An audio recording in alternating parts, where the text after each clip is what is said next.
Doctor गीतिका मेहरोत्रा शिक्षक प्रशिक्षण से जुड़ी हुई हूँ और देहरादून से हूँ। इसके अलावा मैं स्वतंत्र रूप से इंदिरा गांधी मुक्त विश्वविद्यालय, उत्तराखंड मुक्त विश्वविद्यालय और देव संस्कृति विश्वविद्यालय हरिद्वार से भी जुड़ी हूँ। आज हम चर्चा करेंगे वृद्धि एवं विकास की अवस्थाएं, जिसमें सबसे महत्वपूर्ण अवस्था शैशव अवस्था, जहाँ से व्यक्ति अपने जीवन का प्रारंभ करता है।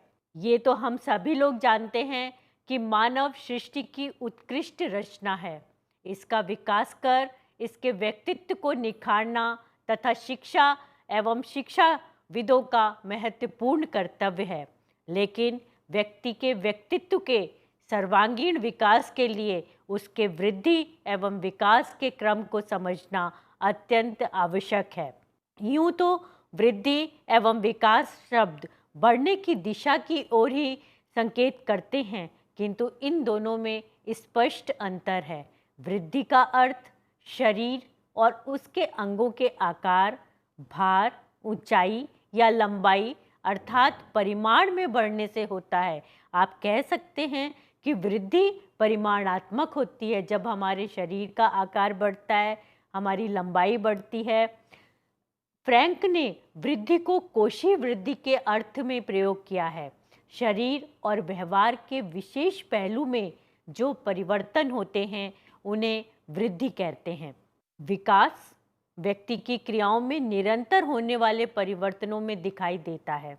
अतः विकास शरीर के गुणात्मक अर्थात गुणों में परिवर्तन है, जिसके कारण व्यक्ति की कार्य क्षमता, कार्यकुशलता और उसके विभिन्न अंगों की कार्य प्रणाली के समन्वय में प्रगति होती है। गुणों के विकास के साथ साथ मानव के व्यक्तित्व में गुणों की एक माला बननी शुरू हो जाती है और इसी के द्वारा वह अपने व्यक्तित्व का विकास करता है। अतः हम कह सकते हैं कि विकास एक गुणात्मक प्रक्रिया है, जिसके परिणाम स्वरूप व्यक्ति की विभिन्न योग्यताओं, विशेषताओं, क्षमताओं, मानसिक शक्तियों तथा सामाजिक संवेगात्मक एवं चारित्रिक लक्षणों का आविर्भाव होता है। विकास और वृद्धि एक दूसरे के पूरक हैं। विकास जहाँ तक गुणात्मक होता है तो वृद्धि परिमाणात्मक होती है। वृद्धि और विकास को हम एक दूसरे से अलग नहीं कर सकते हैं। वृद्धि एक निश्चित आयु तक चलती है तो विकास जीवन पर्यंत चलता है और हमारे अनुभव उसमें जुड़ते चले जाते हैं। जब हम मानव विकास की बात करते हैं, उसकी अवस्थाओं की बात करते हैं, तो बहुत आवश्यक है कि हम उसकी अवस्थाओं के बारे में भी जानें। वैदिक काल से ही व्यक्ति के समग्र विकास की बात कही गई है। समग्र अर्थात व्यक्ति का पूर्ण विकास, पूर्णता की तरफ विकास। उस समय व्यक्ति की आयु 100 वर्ष मानी गई थी। उसी के अनुसार व्यक्ति के विकास की 4 अवस्थाएं बताई गई थी, जिसमें पहली है ब्रह्मचर्य अवस्था, जन्म से 25 वर्ष तक, जिसमें व्यक्ति अपनी सभी शारीरिक, मानसिक, सामाजिक, ज्ञानात्मक सभी प्रवृत्तियों का विकास करके अपने को पुष्ट बनाता है। दूसरी अवस्था है गृहस्थ आश्रम या गृहस्थ अवस्था, जिसको 25 से 50 वर्ष की उम्र तक रखा गया है। इसमें व्यक्ति जब ब्रह्मचर्य के पश्चात अपनी सभी विशेषताओं को कर्मठ रूप से आगे बढ़ाकर जब अपने सामाजिक जीवन में प्रवेश करता है, तो वो अपने सभी सामाजिक दायित्वों का निर्वाह गृहस्थ में 25 से 50 वर्ष की आयु में करता है।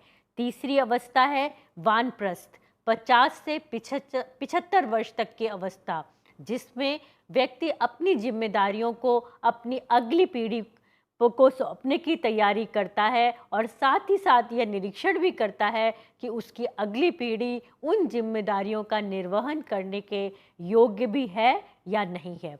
चौथी अवस्था आती है संन्यास अवस्था, 75 से 100 वर्ष तक, जिसमें व्यक्ति धीरे धीरे अपनी जिम्मेदारियों से अलग हटकर भगवत भजन की ओर लग जाता है। और इस अवस्था को इसीलिए हम लोगों ने संन्यास की अवस्था का नाम दिया है, जिसमें हम अपनी ज़रूरतों को बहुत सीमित कर देते हैं और अपना सारा ध्यान अपने मोक्ष प्राप्ति, जो कि हमारी शिक्षा का लक्ष्य भी कहा गया है, उस ओर लगाते हैं।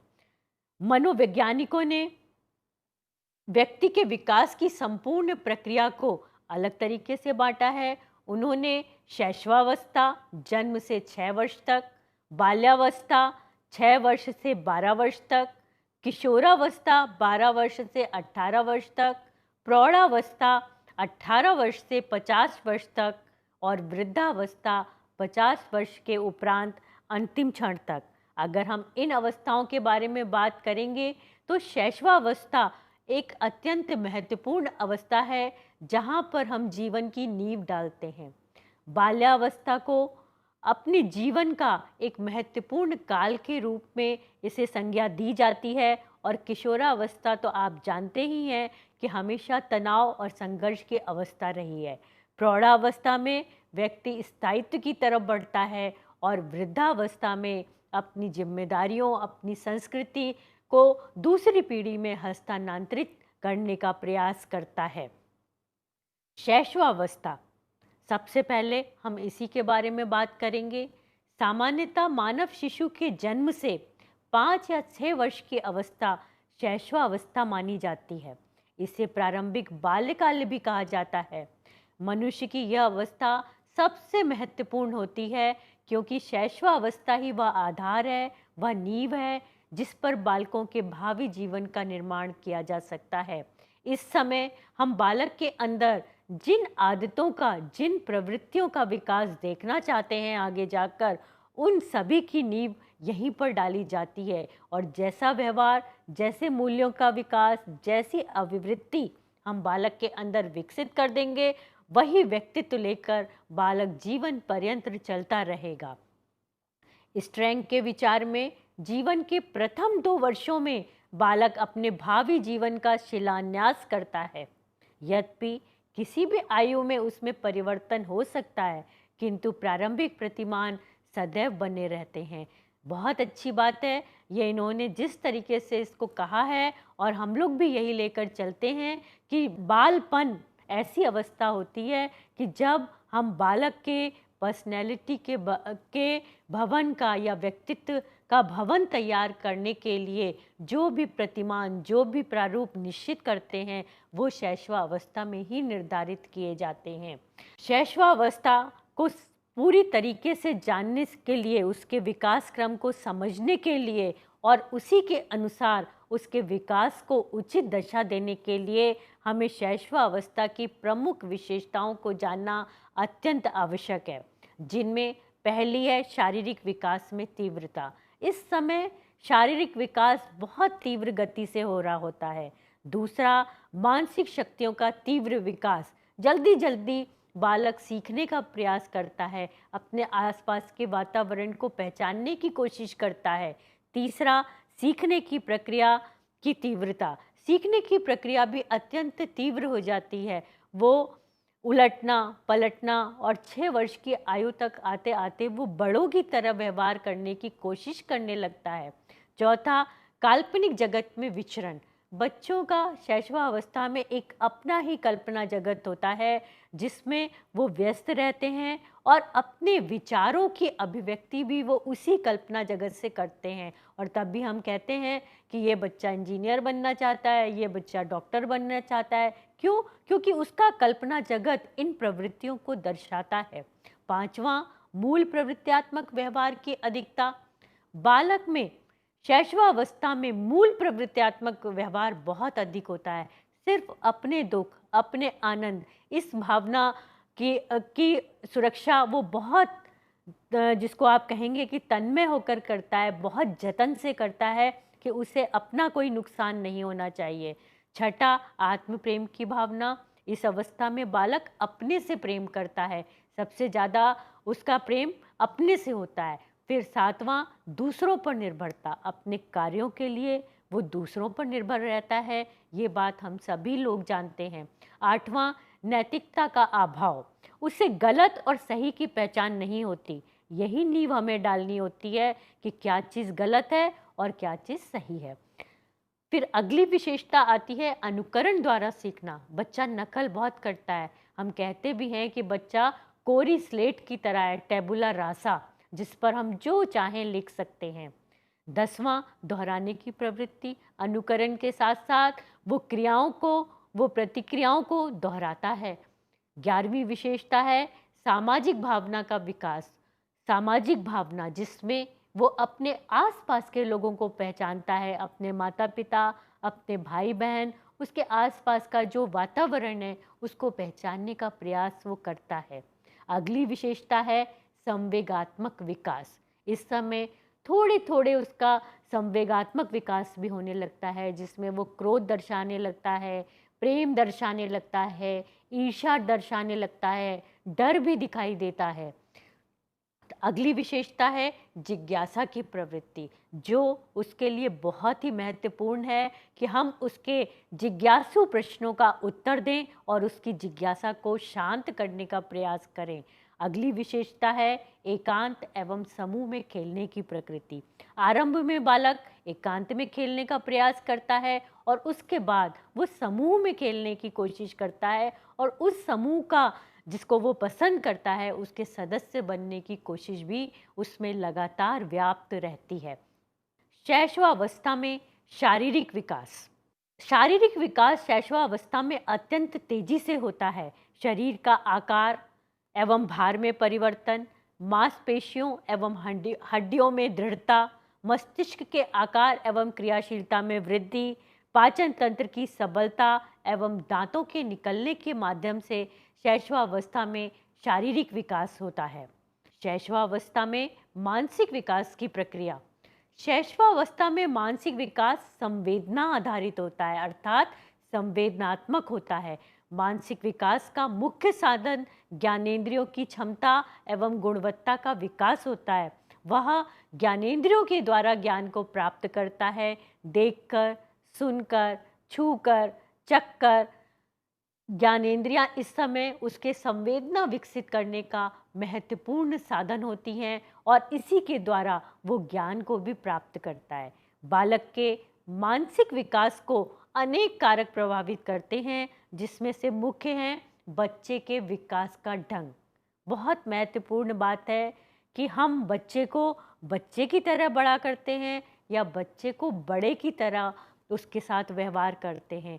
कहा भी गया है कि बालक व्यक्ति का पिता होता है, child is the father of man. इसलिए ये गलती हमें कभी नहीं करनी चाहिए कि हम बच्चे को बच्चा समझें और उसकी हर बात को टालते चले जाएं। उसको बड़ा समझकर उसे वास्तविक परिस्थितियों से परिचित कराने का प्रयास इस अवस्था से ही शुरू कर देना चाहिए। अपनी छोटी छोटी मुश्किलों से उसे अवगत कराना, अपनी खुशी उसके साथ उसको बताना, अपने दुख उसको बताना, जिससे कि बालक आपके साथ मानसिक विकास जैसे जैसे उसका होगा वो संवेगात्मक रूप से जुड़ता चला जाएगा।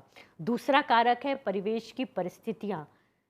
वंशानुक्रम तो एक कारक है ही कि हम अपने वंश से क्या चीज़ हासिल करते हैं, लेकिन उससे भी ज़्यादा महत्वपूर्ण होता है हमारे परिवेश की परिस्थितियाँ। हमें कैसा वातावरण मिला है। अच्छा वातावरण मिला है तो अच्छी प्रवृत्तियाँ, धनात्मक प्रवृत्तियाँ हमारे अंदर विकसित होती हैं।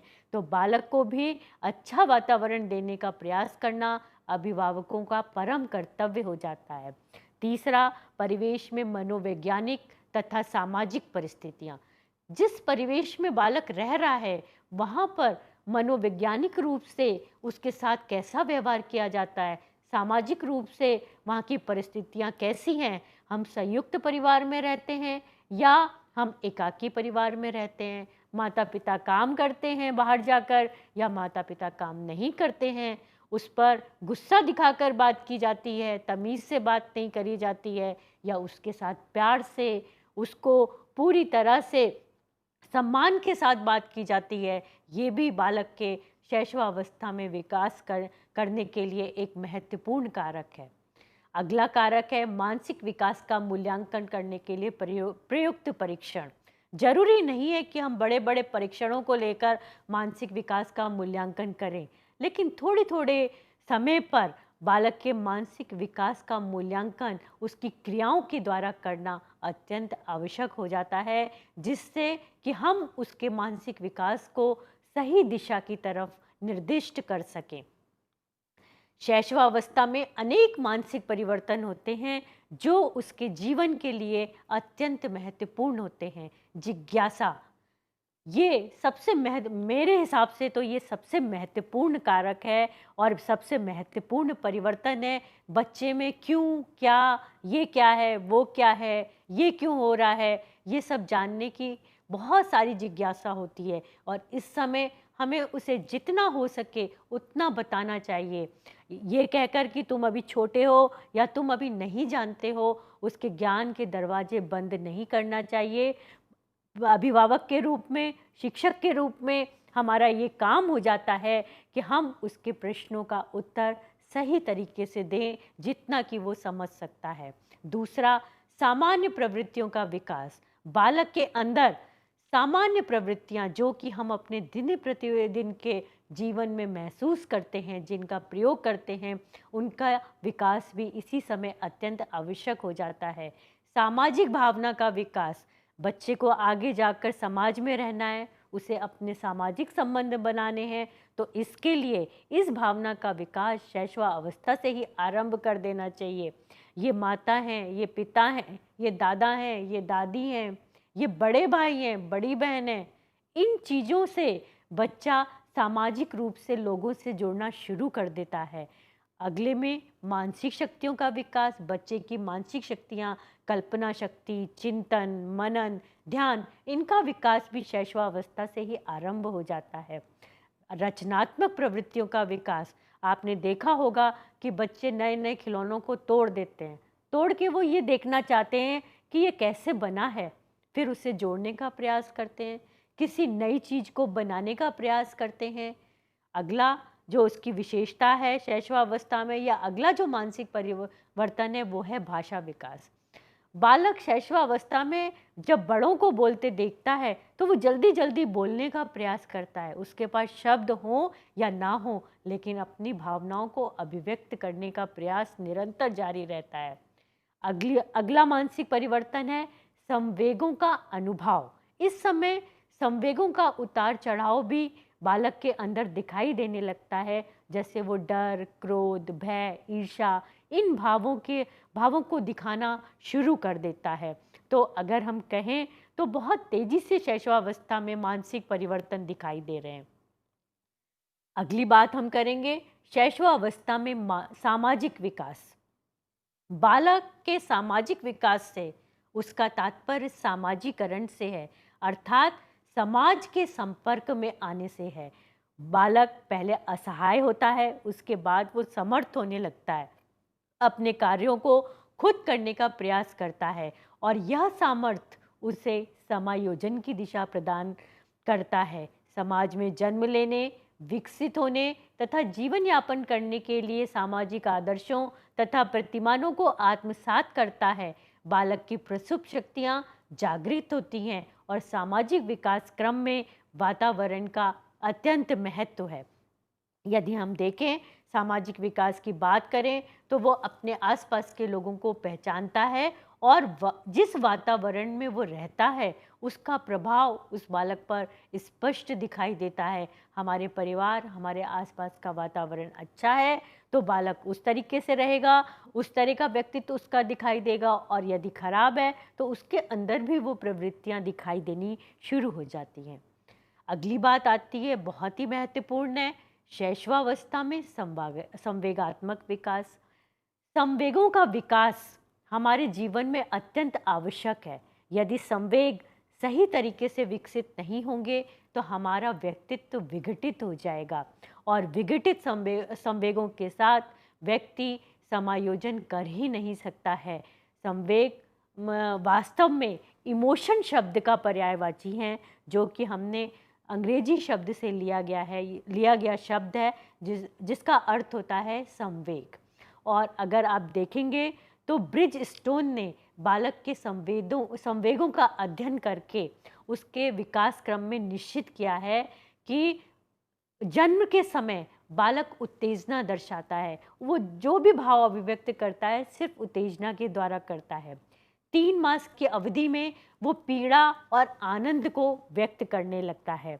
1 मास की अवधि में वह पीड़ा और आनंद को अभिव्यक्त करने लगता है। 3 मास की अवधि में वह क्रोध दर्शाने लगता है। 4 मास की अवधि में अपनी परेशानी को बताने लगता है। 5 मास की अवधि में डर को अभिव्यक्त करता है। 10 मास की अवधि में प्रेम दर्शाने लगता है।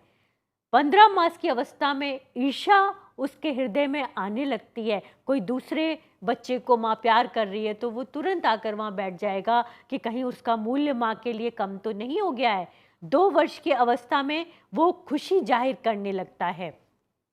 इसी संवेगात्मक विकास के साथ साथ उसकी भाषा भी विकसित हो रही होती है। तो शैशवावस्था में भाषा का विकास, जैसे जन्म से वह सिर्फ रो कर बताता है। 4 मास के समय में वह स्वरों का उच्चारण करने लगता है, जैसे दा, पा, और कुछ व्यंजन भी बोलना शुरू कर देता है।